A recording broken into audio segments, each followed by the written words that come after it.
Professor Nageswararao గారు సంవత్సరాలుగా అధికారంలో ఉన్న వారినైనా ప్రతిపక్షంలో ఉన్న వారినైనా ప్రశ్నించారు. ప్రజల పక్షాన నిలబడ్డారు.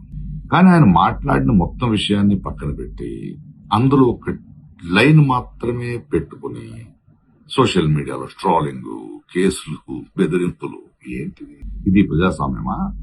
లేక మా నాయకుడిని ప్రశ్నిస్తే నాశనం చేస్తాను అనే రాజకీయ గుండాయిజమా?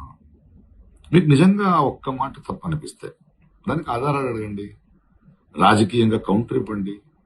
కానీ వ్యక్తిత్వం హత్య చేయడం, సోషల్ మీడియాలో అవమానించడం, కేసులతో బయటపెట్టడం, ఇదేనా మీరు చెప్పే కొత్త రాజకీయ సంస్కృతి? నాగేశ్వరరావు గారు చంద్రబాబు గారిని ప్రశ్నించారు, పవన్ కళ్యాణ్ గారిని ప్రశ్నించారు, కేసీఆర్ గారిని ప్రశ్నించారు, జగన్ గారిని ప్రశ్నించారు, రేవంత్ రెడ్డి గారిని ప్రశ్నించారు, బీజేపీని ప్రశ్నలు అడిగారు. అప్పుడు ఆయన నిజాయితీ మీకు గుర్తుకు రాలేదా? ఇప్పుడు ఒక మాట మీకు నచ్చలేదని ఆయన మీద యుద్ధం ప్రకటించడం ద్వంద్వ వైఖరి కాదా? ప్రశ్నించే గొంతులను కేసులతో మౌనం చేయాలని చూడడం ప్రమాదకరం.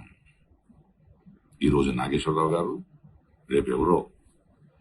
ఇంకో విషయం, ప్రస్తుత రాజకీయ పరిస్థితుల్లో ఏ పార్టీ ఎవరితో పొత్తు పెట్టుకున్నారు, ఎవరు పట్టులో ఉన్నారని అందరికీ అన్నీ తెలుసు.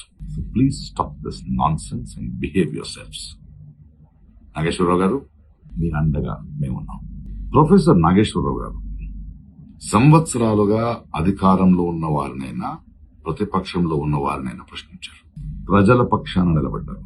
కానీ ఆయన మాట్లాడిన మొత్తం విషయాన్ని పక్కన పెట్టి అందులో ఒక లైన్ మాత్రమే పెట్టుకుని సోషల్ మీడియాలో ట్రోలింగ్, కేసులు, బెదిరింపులు. ఏంటిది? ఇది ప్రజాస్వామ్యమా?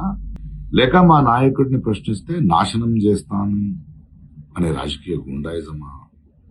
మీకు నిజంగా ఒక్క మాట తప్పనిపిస్తే దానికి ఆధారాలు అడగండి, రాజకీయంగా కౌంటర్ ఇవ్వండి. కానీ వ్యక్తిత్వం హత్య చేయడం, సోషల్ మీడియాలో అవమానించడం, కేసులతో బయటపెట్టడం, ఇదేనా మీరు చెప్పే కొత్త రాజకీయ సంస్కృతి? నాగేశ్వరరావు గారు చంద్రబాబు గారిని ప్రశ్నించారు, పవన్ కళ్యాణ్ గారిని ప్రశ్నించారు, కేసీఆర్ గారిని ప్రశ్నించారు, జగన్ గారిని ప్రశ్నించారు, రేవంత్ రెడ్డి గారిని ప్రశ్నించారు, బీజేపీని ప్రశ్నలు అడిగారు. అప్పుడు ఆయన నిజాయితీ మీకు గుర్తుకు రాలేదా? ఇప్పుడు ఒక మాట మీకు నచ్చలేదని ఆయన మీద యుద్ధం ప్రకటించడం ద్వంద్వ వైఖరి కాదా?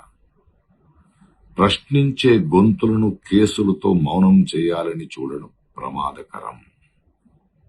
ఈరోజు నాగేశ్వరరావు గారు, రేపెవరో.